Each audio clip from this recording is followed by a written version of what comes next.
Hello procrastinators and welcome back. So today I had an Instagram request asking me to do something like this where the words kind of repeat and they're cut off until the whole word is there and then you got more of the word down there. So I've done this a few times just so that I could get some practice. That transfer paper is bad, but we're gonna do this today. So I don't even know what to call this. Repeated word, I don't know, but you see this on like some bags when you buy some certain things at stores. It'll say thank you, thank you, thank you, thank you.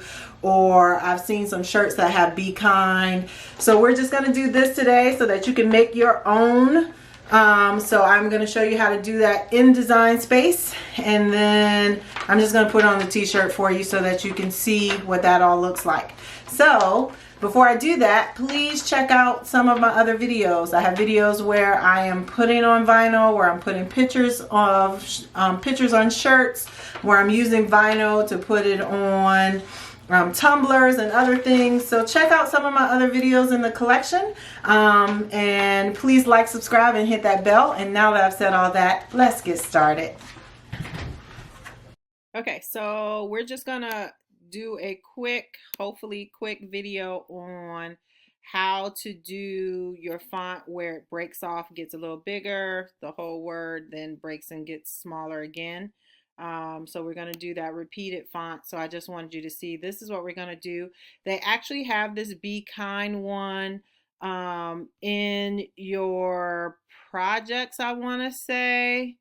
Let me just go to images and see if I type in Be Kind what happens. Just so if you want just Be Kind, you can just do this without going through the whole process of what we're about to do. See, it's right here.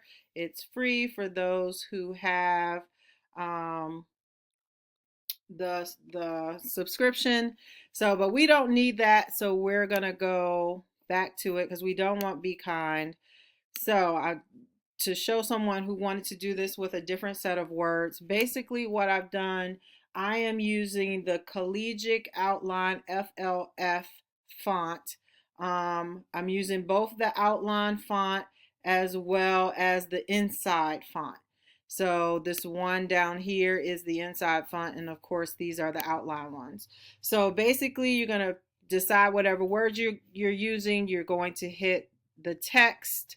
You're going to type out that word. You can click Collegiate or whatever outline font you want to use. And then you're just going to start making them into the design. So to do that, I'm going to go into shapes. I'm going to select a square.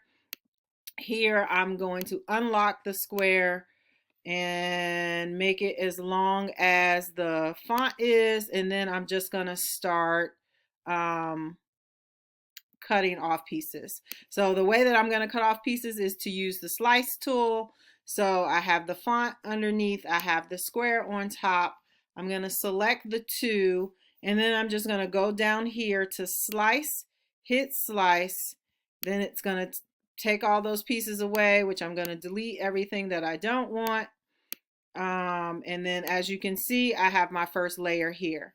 So I made two as you saw in the beginning. So I'm going to go ahead and duplicate the one that I still have here, move that one out of the way. So I can have one for my next one, and then, or you can make four at the same time if you want to do that. I'm going to hit shapes again. I'm going to get myself another square. I am going to unlock that square. So basically I'm doing the same thing that I did the first time, except now I'm going to go down just a little bit further. And this is just something that's just your taste that you have to decide what you want to do. So I select both items, I hit slice, I get rid of everything that I do not want. So you can see I'm just pulling them down, and then I'm putting that there and lining it right up with the one that I did right before. Then for the middle one, I am just going to use the one that is the inside, Collegiate Inside FLF I'm just going to stick that where I want it there. And then I'm going to go back to my last outline one that's complete. I'm going to duplicate that because I need 2 more. So I am going to now start cutting. At first I was cutting off the bottom pieces, and now I'm going to cut off the top with my square, or slice. I'm saying cut off, but slice the top of my square. So to do that, again, I get another square, I unlock it. I mean, really the same process over and over again. I'm making it smaller just so that I can work with it and it not be connected to my other stuff. So here I'm taking that top part off of all the letters off. So I line it up where I want. I select both items. I hit slice. I take away what I do not want. And there you have it. So then now I have that bottom piece coming into play. So here I'm going to do the same thing. Grab another square, unlock that square, adjust the square's length to the length of my font, and then I'm just going to go down a little bit further with what I want here. And once I think I have what I want, then I am going to grab those pieces, slice it, and then again, get rid of everything that I do not want, like that. And ba-bam, you have, you can move them up a little bit so you can have that space. So that's up to you to decide your spacing and all of that. But pretty much like this one, I would want to do a little bit more. So I'm going to actually take another square and just cut off a little bit more of it. So if you cut too much off, you can just type the font again and get rid of what you don't want. And if you cut off too little, you can just get another square. To do that, you can get another square and just take a little bit more off. So again, you just select the 2 that you want, you slice it, and ooh, that's even cute the way that is. I might could use that for something else. So there, you get rid of everything again that you don't want. And then you move your other things into place. So pretty much that is how you do that. Then you can select all. You can group them together so that when you're ready to cut this vinyl out, I would even attach them. Let me see, if you weld them, it might do, oh, you can weld them together. There you have it. And then you just hit make it. If this is going on a shirt, then you're of course going to mirror that image. So you would do that, and then you just go on with the process of cutting the vinyl. So I need to connect my device to my maker, so I will do that. But that is as simple as it is. I will come back at the end of this and just show you how the shirt turned out. But from this part, you select your device, you select the kind of vinyl you want to use, you send it to the maker, it cuts it out, and then of course you're going to put it on the shirt. So I will show you that all in just a moment.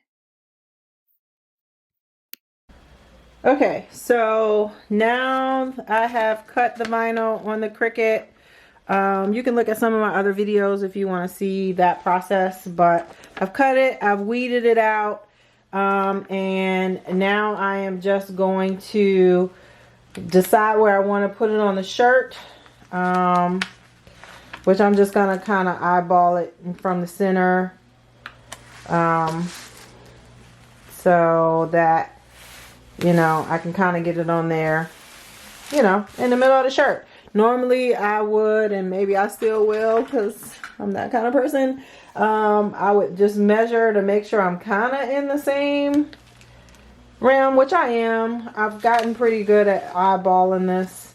So normally I can do it just by that now. I try to stay about 2 to 3 inches down from the collar and then as centered as possible. My Cricut press is on 305 for 20 seconds. So I'm going to go ahead. I have the original one. I'm going to go ahead and do my 20 seconds. I'm sure I'm going to speed through this process so that you don't have to wait. So after you do press it down on to the shirt, you're just going to dissipate some of that heat by shaking it out a little bit. And then you can go ahead and peel it off. Bam. So very cute. And that, my friends, is that. So thank you for watching. Please like, subscribe, hit that bell, and I'll see you all the next time.